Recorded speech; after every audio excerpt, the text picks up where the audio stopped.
ایک دن نبی پاک صلی اللہ علیہ وسلم نے پوچھا صحابہ سے کہ وہ کون سا درخت ہے جس کے پتے نہیں گرتے، اور وہ درخت اس طرح ہے جس طرح مومن ہوتا ہے، وہ درخت میرے مومن کی طرح بتاؤ۔ حضرت عبداللہ ابن عمر فرماتے مجھے پتا تھا کہ وہ کھجور کا درخت ہے، لیکن چونکہ ابو بکر صدیق بھی بیٹھے ہیں،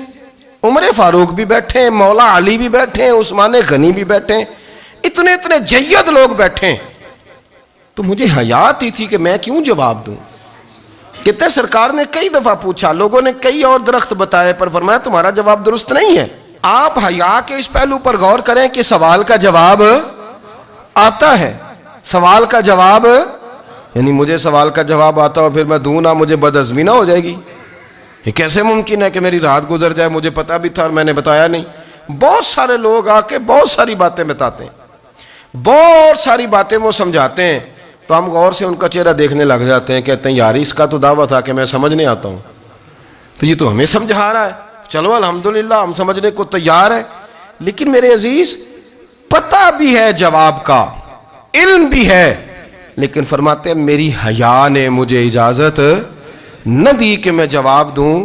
آپ فرماتے ہیں پھر حضور سے صحابہ نے عرض کی کہ یا رسول اللہ آپ ہی بتا دیں وہ درخت کون سا ہے، تو حضور نے فرمایا بھئی وہ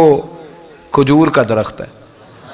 تو آپ فرماتے ہیں میں دل ہی دل میں کہہ رہا تھا کہ الحمدللہ میرا جواب درست ہے، حالانکہ میں نے جواب دیا ہی نہیں۔